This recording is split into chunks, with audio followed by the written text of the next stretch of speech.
लिया में तैनात होने वाली पहली खातून जज आखिर जजीला असलम कौन हैं? ज़राए के मुताबिक जजीला असलम ने पंजाब यूनिवर्सिटी से एलएलबी की डिग्री हासिल की।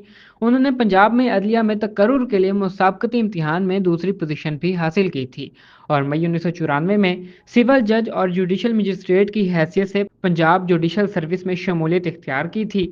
Jazila Aslam federal judicial academy में डिप्टी सॉलिसिटर और इंस्ट्रक्टर की हैसियत से फ़राइज़ सर अंजाम देने के अलावा पंजाब जुडिशल एकेडमी में डायरेक्टर एकेडमिक्स के तौर पर भी काम कर चुकी हैं कि जजीला असलम ने 2019 में सिविल जजेस के इस्तेमाल के लिए किताब फैसले लिखने के लिए रहनुमा असूल तहरीर की, जबकि 2020 में खवातीन के मालिकीती हकूक पर एक रिपोर्ट भी मुरतब कर चुकी हैं।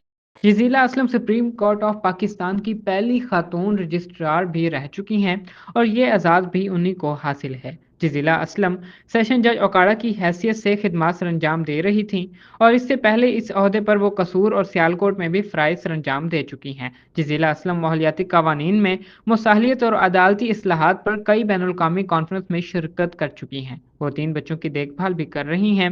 वो ख़वातीन अफसरों के लिए भी मशअले रहा हैं। जजीला असलम पंजाब में सबसे senior Khatoon district and session जज भी रह चुकी हैं और अब लिया में उनकी तैनाती कर दी गई है।